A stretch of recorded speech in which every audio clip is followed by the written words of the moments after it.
Welcome to The Source, where we combine the headlines with in-depth conversations with the newsmakers themselves.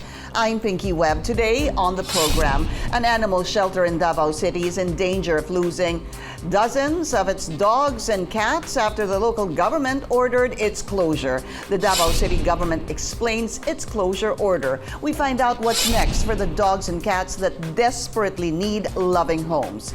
Ken Amante, the founder of the Happy Animals Club, joins us in the program.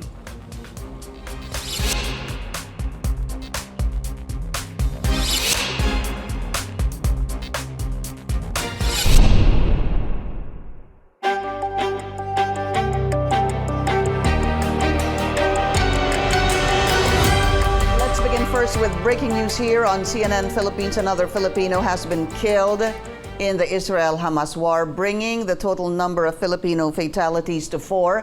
Foreign Affairs Secretary Enrique Manalo said in a social media post, "I regret to inform the nation that we have received confirmation from the Israeli government of another Filipino casualty in Israel." He added the government has assured full support and assistance for the bereaved. Let's go straight to the source of the story. Joining us on the line, Foreign Affairs Undersecretary Eduardo de Vega. Usec de Vega, welcome to the source, sir.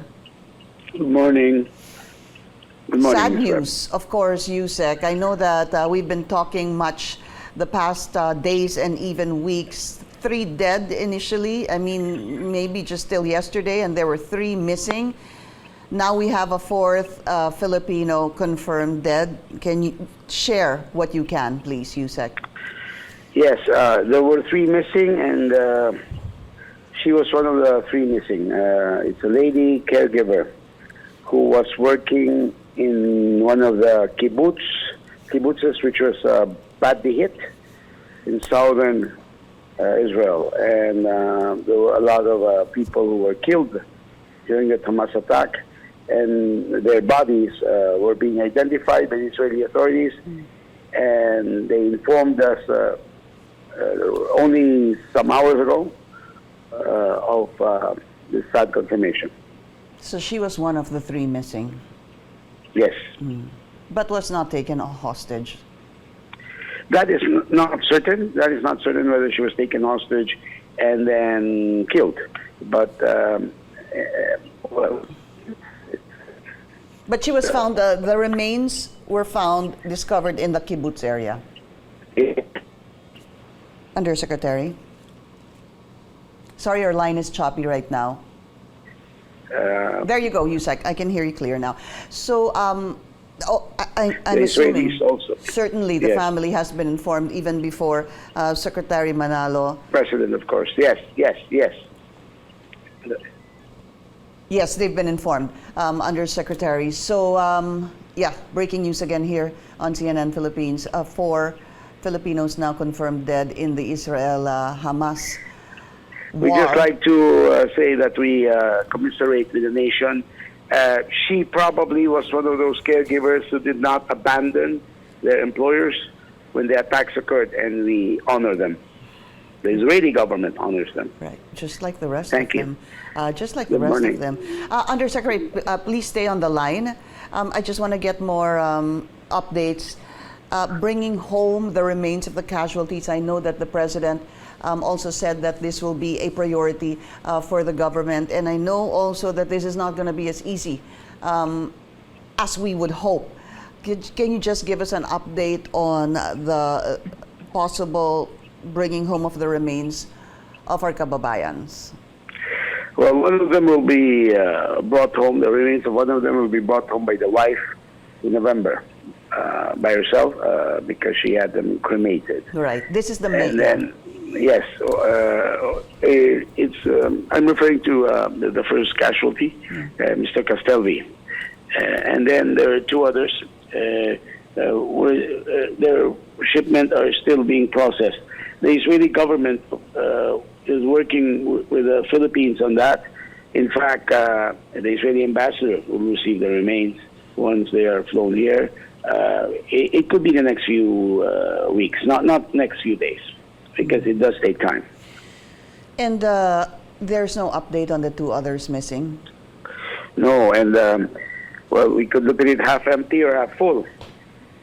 One, this casualty is tragic, but it's not a new name. It's one of the three who were missing. So there's no addition to the list of Filipinos affected.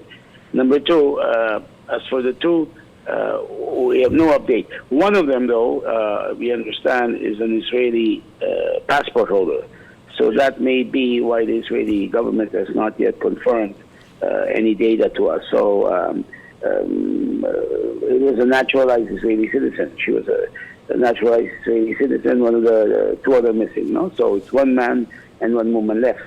So let's hope for more encouraging news once we do learn what happened to them.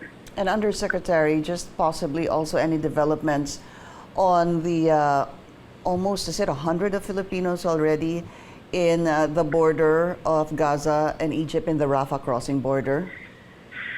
No developments, but our ambassador in Amman assures us and says that the Filipinos there, just like other Filipinos around the world, are resilient. And they have grown through years actually to be accustomed to this situation, and in the true spirit of Bayanihan, they're helping each other, given that it's been for some time that Gaza has been short on food and other supplies because of the blockade. So because of that, they're not in danger of, for example, running out completely of needed food and other amenities. So one positive news that we heard is that there is close to an arrangement between Israel and Egypt, because the President of the United States is in Israel trying to work out some arrangement, no? So that some humanitarian aid could come into Gaza. Right. And that would allow all the parties to come to an agreement for the opening, finally, of the crossing. And once that happens, our Kalabayans who are ready at the moment's notice to cross will be able to cross from where they will be assisted by our embassy from Cairo. However, in that respect, we note that they are ready with their passports as well, with their documents. So it's just a matter of time. The Israelis have always said, be ready because it could happen at any time. And we hope for that development to happen as soon as possible. Just an update on the number. How many are they already right there in the border or around the border wanting to leave Gaza? It varies from day to day because they change their minds, so they are uncertain. But we think of at least 80, 78 to 80. There used to be almost 100 of them who were decidido, who were really decided to leave. There are as many as 41 Palestinian spouses. So it could be 41 Palestinian spouses of Filipino women citizens, no? So I hope it does not mean that 41 Filipino women will decide to stay in Gaza. So let's see what happens, because it's alert level 4 and they are aware of the mandatory repatriation. Yes, madam. Foreign Affairs Undersecretary Eduardo de Vega, sir, thank you so much for your time. It's always a pleasure, madam. Thank you. Good morning. And coming up, dozens of rescued dogs and cats may lose their home in Davao City after the local government ordered the closure of an animal shelter. We speak to the founder of Happy Animals Club after the break. Please stay tuned.